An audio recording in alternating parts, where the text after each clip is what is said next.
हम करेंगे हर मजलूम की हिमायत। अस्सलाम वालेकुम, मैं हूँ हुरैन फातिमा और आप देख रहे हैं हिमायती न्यूज HD चैनल। नजर डालते हैं आज की अहम खबरों पर।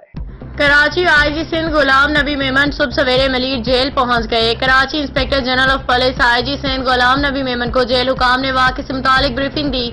आईजी सिंध की मलीर जेल में मीडिया से गुफ्तगू। मलीर जेल में मंशियात के कैदी ज्यादातर होते हैं, ऐसे लोग नफ्सियात के मरीज होते हैं। मदीन हमायती की रिपोर्ट। पुलिस और रेंजर्स ने बर्वक्त कार्रवाई की, बड़ी तादाद में फरार कैदी पकड़े गए हैं। ऐसे कैदी जल्द पकड़े जाते हैं। जेल से कैदियों के फरार होने का मंसूबा प्री प्लान नहीं लगता। सीनियर लेवल पे इस मामले की मुकम्मल तहकीकात की जाएंगी। वाक़े की कमेटी बनाई जाएगी जिसमें पुलिस और दीगर इदारों के अफसरान शामिल होंगे। आईजी सिंध गुलाम नबी मेमन।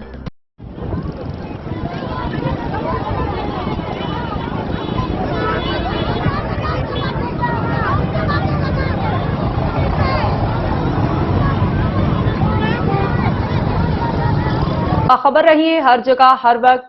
जानिए मुल्की और गैर मुल्की हालात व वाक़यात यकीन के साथ।